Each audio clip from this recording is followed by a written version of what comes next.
El Señor esté con ustedes. Y con tu espíritu. Lectura del Santo Evangelio según San Mateo. Gloria a ti, Señor. En aquel tiempo dijo Jesús a sus discípulos: Si tu hermano peca, repréndelo a solas, entre los dos. Si te hace caso, has salvado a tu hermano. Si no te hace caso, llama a otro o a otros dos, para que todo el asunto quede confirmado por boca de 2 o 3 testigos. Si no les hace caso, díselo a la comunidad, y si no hace caso ni siquiera a la comunidad, considéralo como un gentil o un publicano. Os aseguro que todo lo que atéis en la tierra quedará atado en el cielo, y todo lo que desatéis en la tierra quedará desatado en el cielo. Os aseguro además que si 2 de vosotros se ponen de acuerdo en la tierra para pedir algo, se lo dará mi Padre del cielo, porque donde 2 o 3 están reunidos en mi nombre, allí estoy yo en medio de ellos. Palabra del Señor. Gloria a ti, Señor Jesús.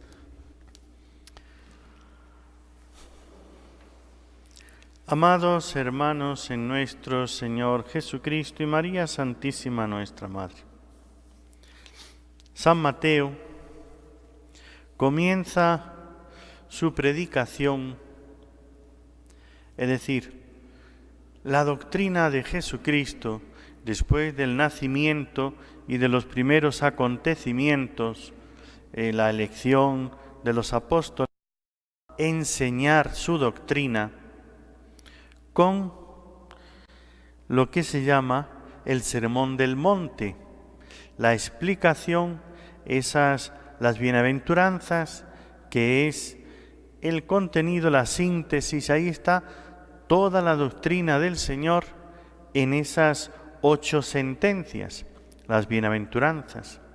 Y luego las va explicando con sermones, con palabras, con ejemplos del Señor.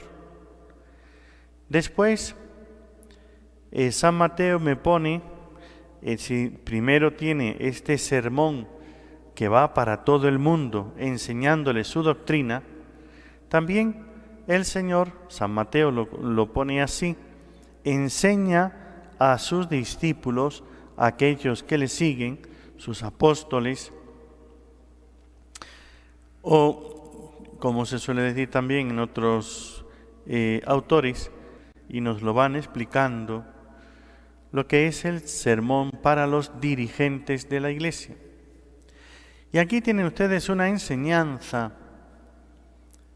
que es lo que hoy día se podría decir la pastoral del Señor.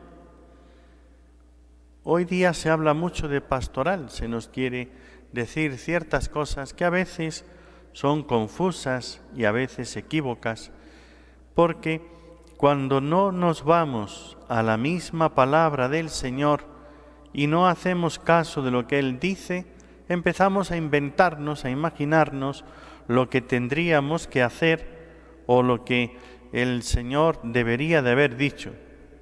Mejor que inventar otras pastorales, es mejor leer la palabra del Señor y escucharle a Él directamente, que a veces está bien claro, como en este caso. En estos consejos pastorales que hace el Señor a sus discípulos, a la jerarquía de la Iglesia, a todos aquellos que tienen la misión de dirigir, enseñar y administrar los sacramentos dentro de la Iglesia, comienza con la corrección fraterna. Hay una cosa que tenemos que tener clara. Todos los hombres estamos unidos y somos corresponsables de los actos de los demás. De tal manera, si yo doy mal ejemplo y el otro se fija en mí cuando yo obro mal, empiezo a mentir, empiezo a tener ciertos pecados, vicios, defectos, y los hago públicamente, y el otro aprende a hacer el mal por lo que ve en mí, yo soy responsable de los pecados del otro. Si el otro peca, no es que, ¿y a mí qué? Eso a mí no me importa.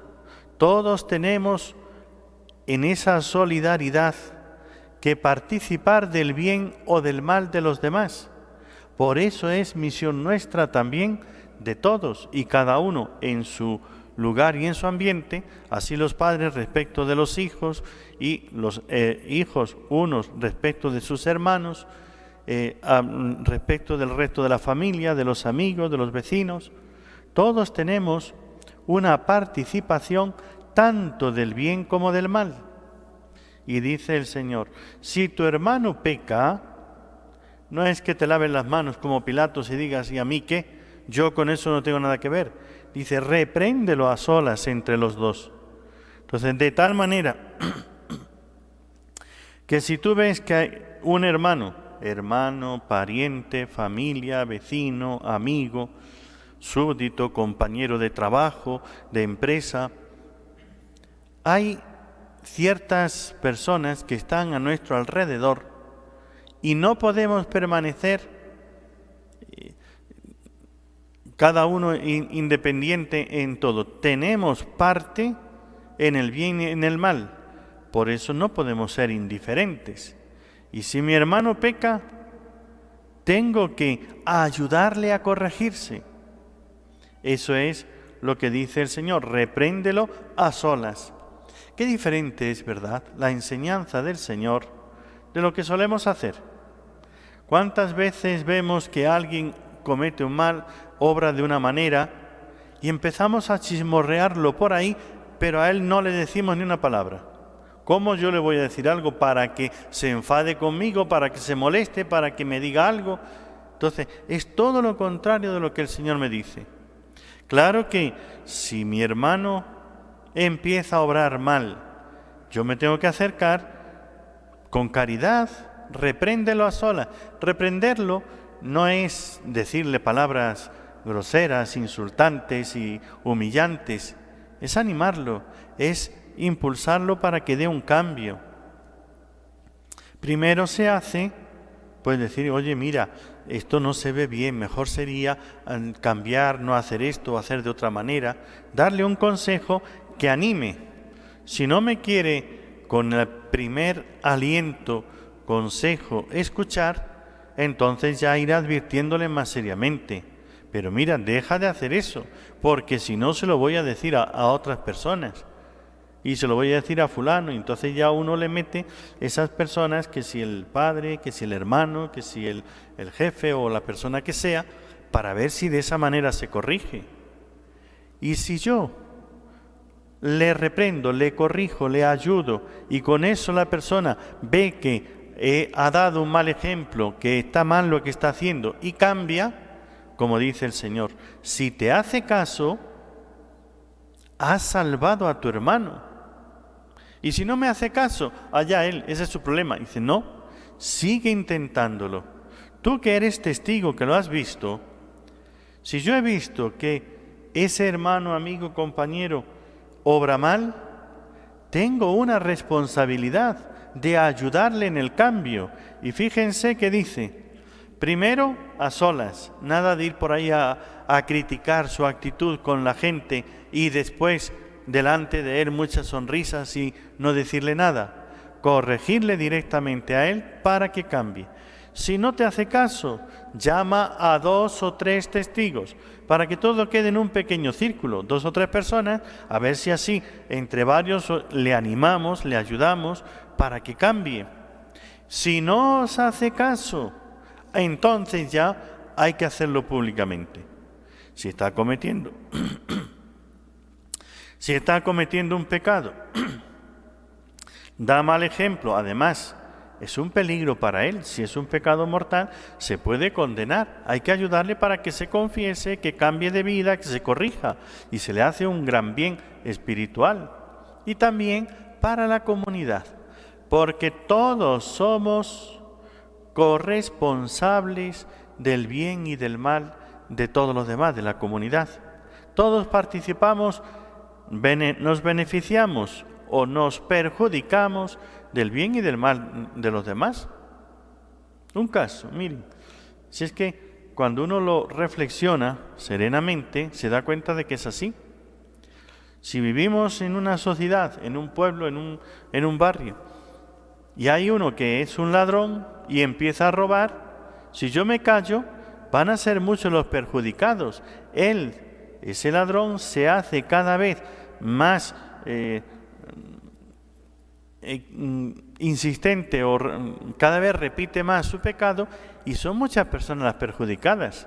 Si yo le advierto y consigo que se corrija, entonces hemos hecho que la comunidad, la sociedad en la que yo vivo sea mejor y para todos es un beneficio.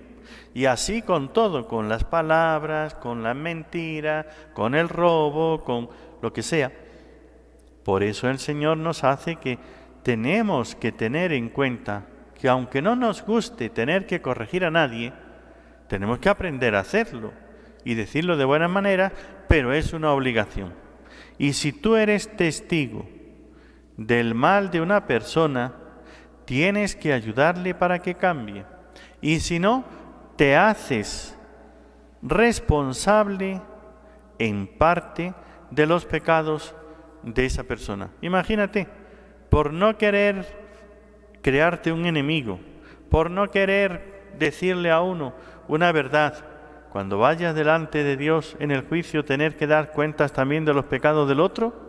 ¿Y tú por qué no lo corregiste? Mira lo que hizo y a dónde llegó por tu culpa, porque tú lo viste, tú lo sabías y por vergüenza, respeto humano, por temor de perder la amistad con la persona o lo que fuera, dejarle que siga obrando mal, eso está mal y tú participas de ese pecado.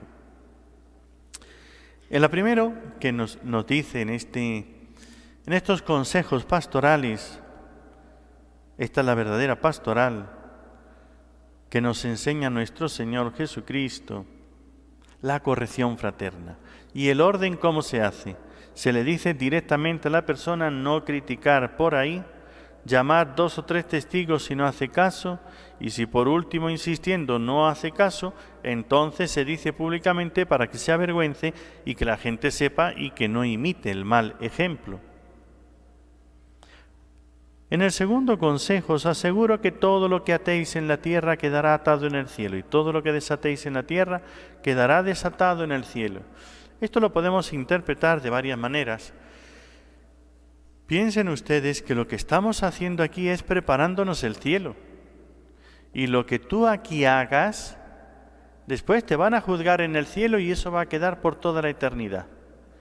Lo que atéis en la tierra, pues si vas haciendo obras buenas, todo eso quedará para el cielo. Siembra el bien, haz el bien. Y si vas haciendo obras malas, pues te queda para después.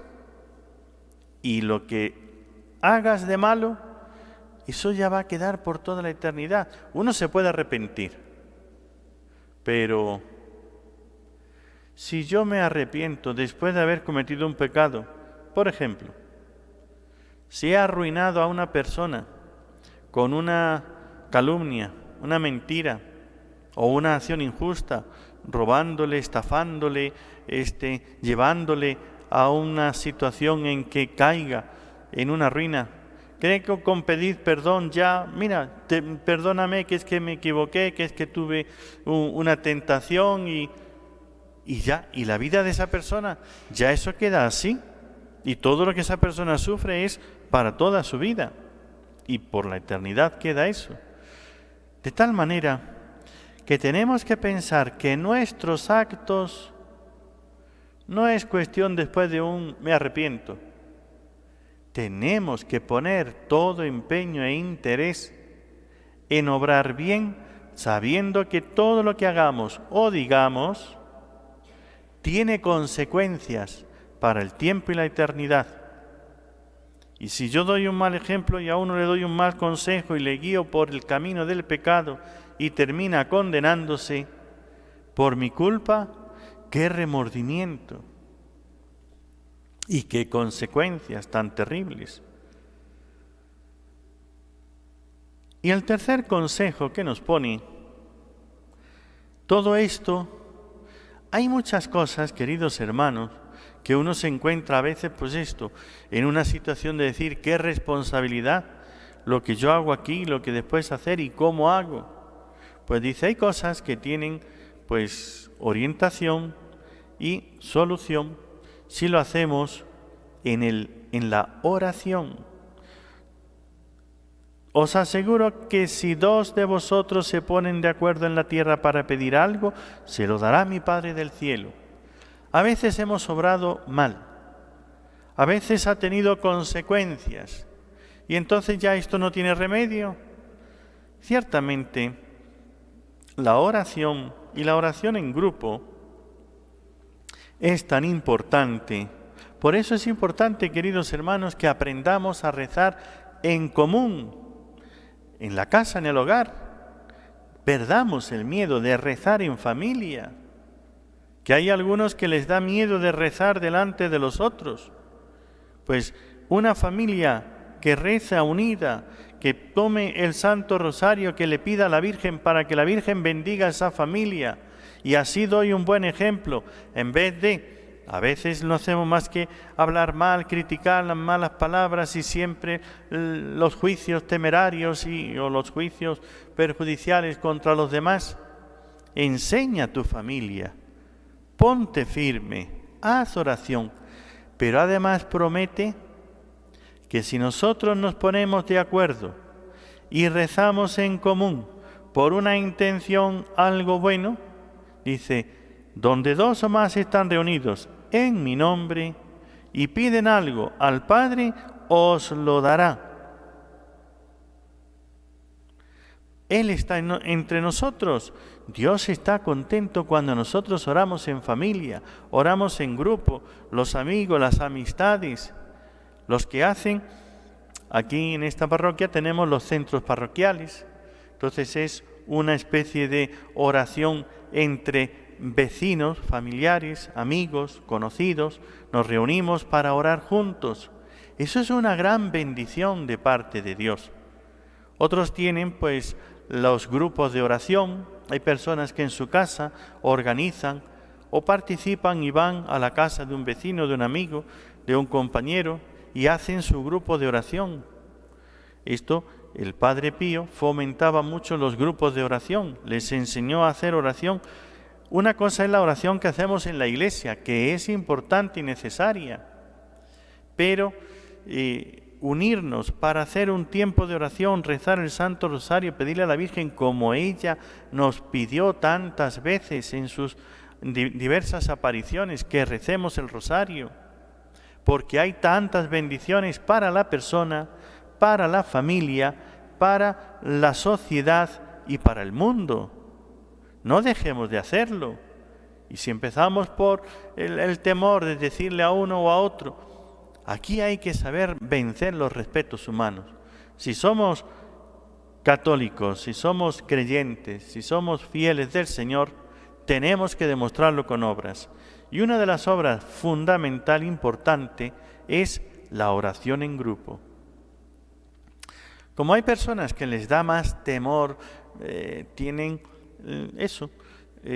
son más tímidos, les cuesta hablar en público, estos son los que tienen que fomentar para que la persona que tenga más carisma, más facilidad de hablar en grupo, pues que dirija los grupos de oración, como digo aquí en esta parroquia, los centros parroquiales o la oración de familia en tu propio hogar, en tu casa, reunir a todas las personas y decir vamos a rezar, y recemos antes de comer, recemos dando acción de gracias, recemos una oración por la noche y hagamos en algún momento del día, especialmente los días de fiesta, los domingos y las fiestas del Señor y de la Virgen, una oración, rezar todos los días el Santo Rosario y pedir por las necesidades, las intenciones, los problemas, las enfermedades, las situaciones que tenemos, que queremos que el Señor y la Virgen nos socorran y nos ayuden. haz oración en grupo. Y dice donde 2 o más, 2 o 3, de ahí en adelante, están reunidos en mi nombre. Tiene el rezar en grupo, aunque sea a partir de 2, el matrimonio, pues que recen ellos, y los 2 juntos hacen sus oraciones, tiene una bendición especial del Señor. Ya se convierte en oración pública. Una cosa es la pública de la iglesia y otra cosa es toda oración que hacemos cualquier fiel en su casa o en su ambiente o en un grupo, lo que sea, es una oración, se llama privada en cuanto a lo canónico, ¿no? Pero no me refiero a eso, sino que 2 o 3 que ya están reunidos, esa oración que no es particular sola de una sola persona, tiene una fuerza especial. El Señor promete estar ahí, estar escuchando esas oraciones. Tiene más fuerza que si cada uno reza en su cuarto, que eso también hay que hacerlo. Que una cosa es el trato en amor con Dios. Miren, en la oración, decirle al Señor lo que uno lleva dentro del corazón, abrirle el alma, escuchar qué es lo que Dios quiere de mí, eso se hace en privado. Que cada uno se encierre, como dice el Señor, en otro lugar, que se meta en su cuarto a solas y allí le hable a Dios y le escuche. Pero cuando se va a pedir por una necesidad de la familia, de lo que sea, ahí tiene una fuerza especial el grupo. Por eso unirnos en la familia para hacer unas oraciones y pedirle a Dios por la salud, por el trabajo, por las distintas necesidades y la solución de los problemas en los que estamos. Allí en medio estoy yo, en medio de ellos. Pues creer, vivir de fe, saber que el Señor está, nos ponemos a rezar el rosario, la Virgen está ahí escuchándonos y lo que le pedimos de todo corazón, el Señor que es bueno, la Virgen que es Madre, ciertamente que nos escucha.